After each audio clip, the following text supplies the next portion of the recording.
Ang susunod na programa ay rated PG.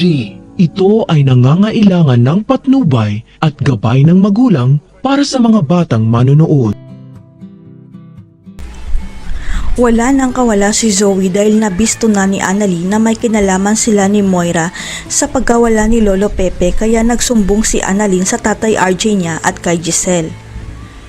Pero mukhang malulusutan na naman na mag-inang bruha ang paratang ni Annalyn sapagkat ipapalabas nila na ang gagawin nila kay Lolo Pepe ay hanapin nila ito. Ang narinig kasi ni Annalyn nang tumawag si Moira ay pinapapunta niya si Zoe sa kanya dahil may pag-uusapan daw sila tungkol sa plano nilang gawin kay Lolo Pepe.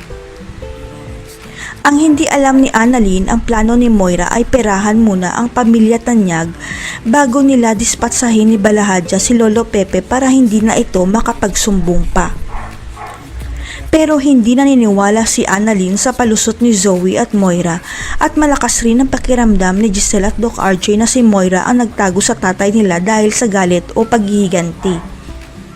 Ang ipinagtataka kasi ni Doc RJ kung ano ang totoong motibo ni Moira para itago ang tatay nila at ayon kay Giselle dahil sa galit o kaya revenge kaya niya itinago si Lolo Pepe. Pero parang ayaw maniwala ni Doc RJ na kasabwat ni Moira si Zoe dahil wala naman itong galit kay Lolo Pepe. Yun ang paniniwala ni Doc RJ dahil yun ang pinapakita sa kanya ni Zoe. Ang hindi alam ni Zoe, kahit malaman ni Doc RJ na hindi siya nito kadugo, tatanggapin pa rin siya ni Doc RJ dahil mahal siya nito at ang ebidensya ay nasa cellphone ni Doc RJ. Na-record ni Doc RJ sa luma niyang cellphone na mahal niya si Zoe kahit hindi siya ang ama nito, kaya hindi niya itatakwil si Zoe kahit ano pa ang mangyari. Kung napanood lang ni Zoe ang buong video na na-record ni Doc RJ, siguradong hindi siya kakampi sa nanay niyang demonya dahil binibrainwash siya nito na itatakwil siya.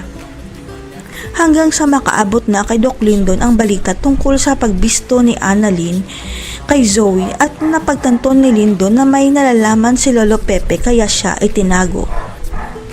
Alam ni Doc Lyndon na kahit ano pa ang pagtago ni Doc Carlos at Zoe ng kanilang sikreto, aalingasaw pa rin ito kaya nagdesisyon si Lyndon na siya na ang magbubunyag.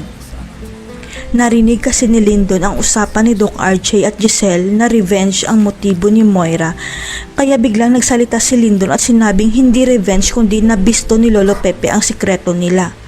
Ibubunyag na kaya ni Lyndon ang sikreto na hindi tunay na tanyag si Zoe. Makokonsensya ka na kaya si Zoe at itatakas niya si Lolo Pepe. Abangan.